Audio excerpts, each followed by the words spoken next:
Hello everyone, Zachary Montero here with Fross and Fross Wealth Management, and today I wanted to just take a brief moment to go over 5 different things that are going to be impacting your retirement finances this year in 2025. 2025 is bringing some sweeping changes to your Social Security, Medicare, and taxes, and a couple other things as well.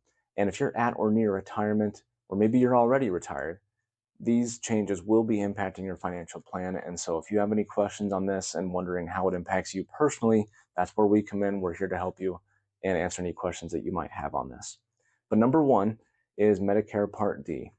So good news for those of you who are on Medicare Part D and using it for your regular prescription drugs. They've eliminated the so-called donut hole. That was where you would pay about $2,000 with some sort of co-insurance amount, and then you're paying everything out of pocket up to about $8,000. That donut hole is gone. They've eliminated it. Now your maximum out of pocket is $2,000 for 2025, and that's already in effect. So that's good news for those of you on Medicare Part D.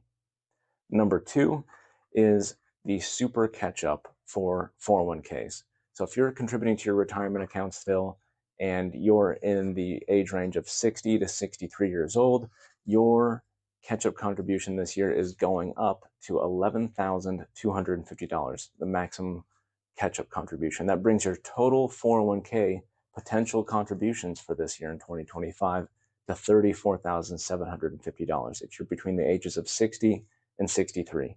There might be a little bit of urgency here if you're earning over $145,000 a year, because next year in 2026, the IRS said that part of this law with Congress is that those catch-up contributions have to go in as Roth, meaning you're no longer getting a tax deduction and lowering your taxable income. You're just paying taxes on that catch-up if you're making over $145,000 a year.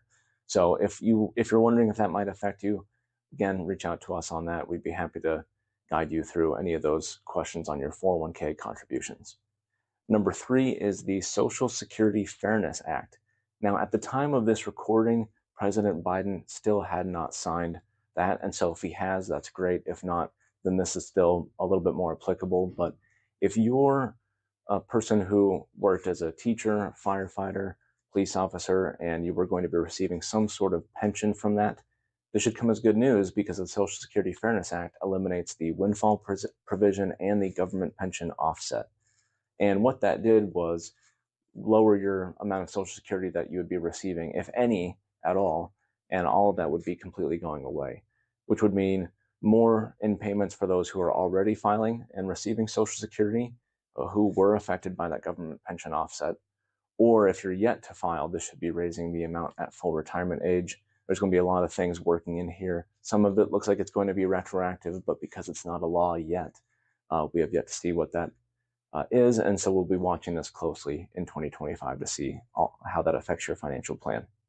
Number four is beneficiary RMDs, specifically for those who have inherited a retirement account from a non-spouse person who had passed away between 2020 and 2023. So if one of your loved ones or friends passed away between 2020 and 2023, and you inherited one of their accounts and you were not their spouse, then you have not had to take a required minimum distribution. The IRS had waived that for the last couple of years. Now, 2025 is the first year you will be required, in addition to the 10-year rule. There's a couple more intricacies to this, so I would definitely urge you to get with us and see if this applies to your personal situation. It's going to be something that we're watching for all of our clients and beneficiaries who have received inherited IRAs over the last couple of years. We'll be calculating that for you already. And so if you have any questions on that, get with us and we'll guide you through that. Lastly is the Tax Cuts and Jobs Act. President Trump, when he was president in his first term, passed this law that lowered the income tax brackets by a couple percent for everyone, and also changed a couple of the things like the standard deduction, the federal estate tax limit, and also the corporate tax rate.